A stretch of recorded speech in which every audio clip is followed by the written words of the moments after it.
बिस्मिल्लाहिर्रहमानिर्रहीम। आए नमाज के अंदर एक बहुत बड़ी दुआ है, और वो दुआ कौन सी है?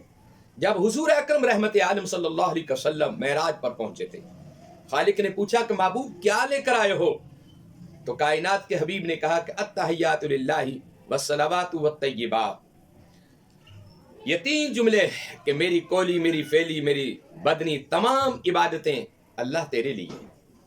फिर नबी करीम रहमत आलम सल्लल्लाहु अलैहि वसल्लम की खिदमत में रब ने क्या कहा? अस्सलामु अलैका अय्युहन नबिय्यु व रहमतुल्लाहि व बरकातुहू। ए नबी, आप पर मेरा सलाम हो, आप पर मेरी बरकतें, रहमतें नाजिल हों। और फिर जिब्रील ने क्या कहा? अस्सलामु अलैका अय्युहन नबिय्यु व रहमतुल्लाहि व बरकातुहू। इतना सलाम खुदा ने भेजा मुस्तफ़ा पर। मुस्तफ़ा ने क्या कहा?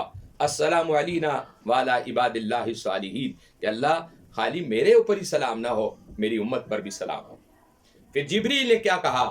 अशहदु अल्ला इलाहा इल्लल्लाहु वहदहु इल्लल्लाहु व अशहदु अन्ना मुहम्मदन अब्दुहु व रसूलुहु। मैंने अपने बुजुर्गों से सुना है, जो अत्तहियात को नमाज इशा के बाद एक तस्बीह पढ़ता है, और जिस मकसद के लिए भी पढ़ता है, दुनिया का कोई भी उसका मकसद है, चाहे उसका कर्ज है, बीवी है, बच्चे हैं, घर है, औलाद है, कारोबार है, किसी भी मकसद के लिए आप पढ़ लें, एक तस्बीह इशा की नमाज के बाद इसको पढ़कर सोएं।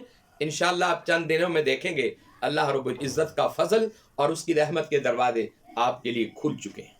अत्तहियात को इशा की नमाज के बाद एक तस्बीह पढ़े, 2 रकात नफल पढ़े पहले हाजात के, और उसके बाद फिर ये तस्बीह पढ़े। इंशाअल्लाह खैर ही खैर होगी।